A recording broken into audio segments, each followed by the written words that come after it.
Hi all. I'm just going to have a quick chat with you about the word love because it is fundamental to Fletcher's ideas on situation ethics. Obviously, with it being the telos, the aim, or the goal that it's searching for, and helps to judge whether actions are morally right or wrong.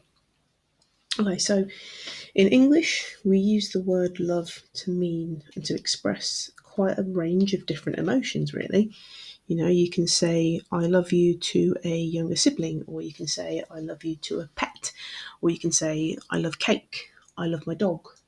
And yes, we're using the same word in all of those different contexts, but I would assume that we're actually expressing different feelings and they have slightly different meanings depending on who we're saying I love you to or what we're saying I love you about. Okay, so Greeks don't have the same sort of problem, I guess, that we do because they have actually 8 different words for different types of love. I'm going to go through a few of them, so 4 in total, but then I'm going to kind of focus more so on the one that Fletcher focuses on in his application with situation ethics. So, starts off, we've got storage as a particular type of love, and that's literally familial love. So, if you're saying I love you to your little brother or sister, if you're saying I love you to your grandparents, then that would be storage. Okay, it's not kind of anywhere near the same thing that you would say to someone that you were in a relationship with. Again, different context, different meaning, different emotion essentially being expressed there. Then you've got, I say this wrong, but philia, which is friendship. So you and your best mate saying you love your best mate, you probably don't mean that you love them in the same way that you love your parents or in the same way that you love your partner. It's very specific to that type of bond or connection that you have with a close friend. And the third type is probably a bit more, I would say, common when we talk about love. You know, if you think about Valentine's, etc., we're probably talking about something along the lines of eros. So if it sounds, it's somewhat familiar to the word erotic because it's that kind of sexual love. When you fancy someone, you know, sexually attracted to someone. That's the kind of love that we use to describe as eros. And then the one that is most important for our context or our kind of studies is agape. So you'll probably have heard of this type of love before if you've been studying Christian ethics. But agape is, it's considered the highest form of love because it is entirely pure, entirely selfless, and as it says there, unconditional. It's not just love for kind of people that are, you know, close to you or in close proximity to you in your life, your friends, your family, people that you are attracted to. This is greater than that. It goes beyond any one individual. It's love, unconditional love for all humans. So, just to reiterate, the reason that situation ethics is based on this particular type of love, and the reason it's considered the highest form of love, is because it is kind of, it's free from any self-interest or selfish desires. It's love for the people in your family. It's love for the people that you work with. It's love for people that you've never met or interacted with that live in different parts of the world. It's, as you said, says they're unconditional. There's no kind of like, except for blah, blah, blah. It is supposed to be this kind of unending love that you have for your fellow humans. Not to say that it's something which comes instinctively or naturally to everyone. The Christian writer C.S. Lewis said that actually we need to kind of put this agape love into practice. We need to kind of over and over again try to love people that perhaps, you know, aren't people that we tend to get on with or people that we are closely bonded to.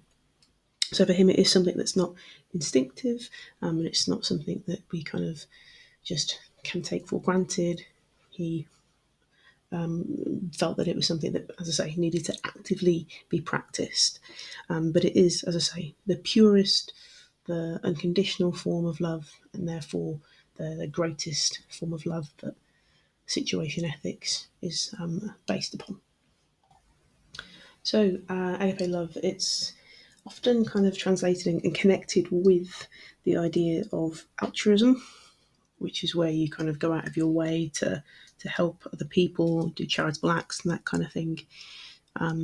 Because again, it's this idea that it's unconditional and it's for all humans, not just those in close proximity to you. So I'm hoping you can kind of start to see some of the connections here to Christian principles on how we should be treating our fellow humans. You know, we shouldn't just be looking after the people closest to us, we should be caring for and trying to look after all of our fellow humans. So, where does this principle of agape come from?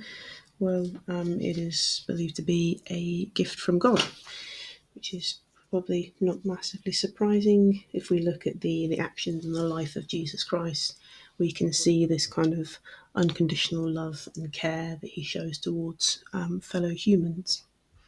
There are lots of examples in the Bible where Jesus puts the needs of fellow humans, not ones that he's particularly interacted with a great deal, ones that are virtual strangers to him, before his own and before people that are closest to him in his life.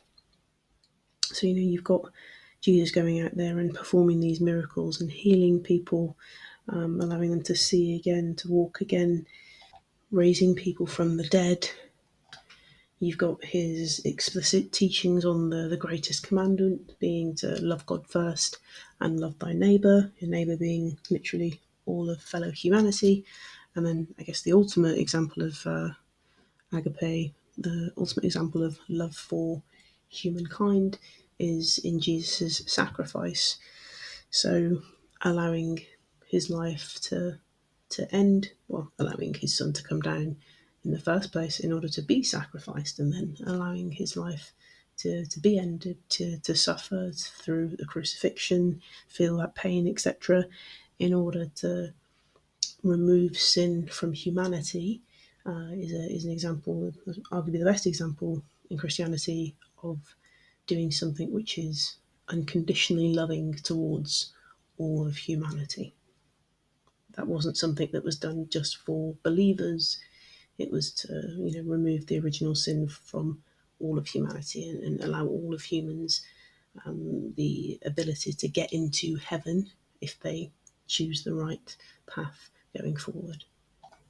As I say, the New Testament is literally littered with examples of Jesus demonstrating this agape, this unconditional love for all humans.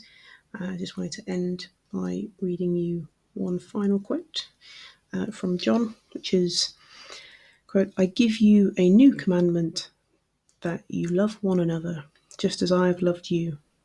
You also should love one another. By this, everyone will know that you are my disciples, if you have love for one another."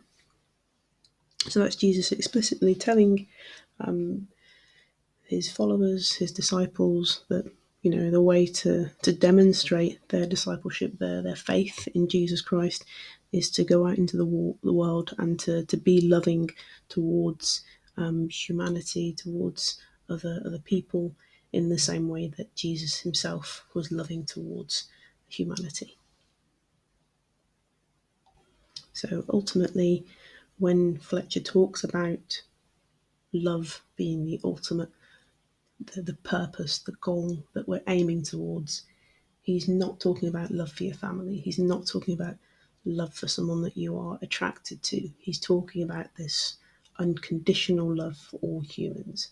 So when we're deciding, should I take one path or another, should I make this choice or that choice, the ultimate kind of aim, the thing that we're trying to achieve, is this unconditional love. So, in any circumstance, the right thing to do is the thing which brings about the most unconditional love for our fellow humans. In that way, it's quite a avoids selfishness, essentially.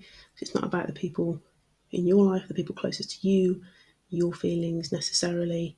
It's about choosing to show love for all humanity in your actions all the time, as Jesus Christ himself did, following his example.